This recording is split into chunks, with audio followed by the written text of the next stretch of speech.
ನಮಸ್ಕಾರ ರೈತ ಬಾಂಧವ್ರು ಬರ್ರಿ ಈ ಕಡೆ ಬರ್ರಿ ರೈತ ಬಾಂಧವ್ರಿಗೆ ಎಲ್ಲರಿಗೆ ನಮಸ್ಕಾರ. ನಾ ಈಗ ಆಲ್ರೆಡಿ ಉಮೇಶ್ ಶೆಟ್ಟಿ ಅಂತೇಳಿ ಸುಳಿಕೆರೆ ಗ್ರಾಮ MI life style marketing Google private limited. ಈಗ ನಾನು ಆಲ್ರೆಡಿ ಹೊಂಡ್ರಳ್ಳಿ ಗ್ರಾಮ ತೊಗರಿ ಹೊಲಕ್ಕೆ ಬಂದೀನಿ. ತೊಗರಿ ಹೊಲದಲ್ಲಿ ಇದು ಯಾರಪ್ಪ ಅಂದ್ರೆ ಹೊಂಡ್ರಳ್ಳಿ ಒಳಗೆ ನಮ್ಮ ಬಾಬುಗೌಡ್ರು ಹೊಲಕ್ಕೆ ಬಂದೀವಿ ನಾವು. ಬಾಬುಗೌಡ್ರು ಕೂಡ ಇಲ್ಲಿ ಅದಾರ, ಕುಡಿ ಚೂಟಾಗತ್ತಾರ ಅವ್ರಿಗೆ ಆಲ್ರೆಡಿ. ಯಾಕಂದ್ರೆ ಗಿಡ ಕೂಡ ನೋಡ್ಬೋದು. ನಮ್ಮ ಭೂವಸ್ತ್ರ ಹಾಕಿದ್ದ ಬರೀ 2 ಪ್ಯಾಕೆಟ್ ಹಾಕಿದ್ದಕ್ಕೆ ಈ ರೀತಿ ಬೆಳವಣಿಗೆ ಬಂದೈತಿ. ನೋಡ್ಬೋದು ಬೆಳವಣಿಗೆ ಹೈಟ್, ಆಮೇಲೆ ಪಂಗಲ್ಗಳು ಸಿಕ್ಕಂಗೆ ಆಗೈತಿ. ಅವರು ಅಲ್ಲಿಂದ ಒಂದು 2 ಮಾಡ್ಕೊಂಡು. ಗೌಡ್ರ ನಮಸ್ಕಾರ ರೀ. ನಮಸ್ಕಾರ ರೀ.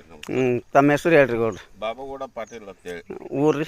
ಇಲ್ಲೇ ಹೊನ್ನೊಳ್ಳಿ ಸೋರ್ಕೊಪ್ಪ 2 ಊರಾಗ ಅದಾವ ಹೊಲಗಳು. 2 ಊರಾಗ ಅದಾವ, ಬಾಗಲಕೋಟೆ ಪಕ್ಕದಾಗ ಇರುವಂಥ ಊರು. ಗೌಡ್ರ ನಿಮ್ಗೆ ಭೂವಸ್ತ್ರ ಹಾಕಿದ್ದಕ್ಕೆ ಏನು ಸಾಕತ್ತೈತೆ ರೀ? ನಾವು ಭೂವಸ್ತ್ರ ಬಡ್ಯಾಗಿದ್ದ ಯೂಸ್ ಮಾಡ್ಕೋತಾ ಇದೀವಿ ಪ್ರತಿಯೊಂದು ಬೆಳಿಗ್ಗೆ. 2 ವರ್ಷ ಆತು ನೀವು? ಇದು 2 ವರ್ಷ ಮ್ಯಾಗ ಆಯ್ತು. ಯಾಕಂದ್ರೆ ಈ ವರ್ಷ ಬ್ಯಾಸಿಗಳು ಶೇಂಗಾಕ್ಕೆ ಹಾಕಿದ್ದೀವಿ.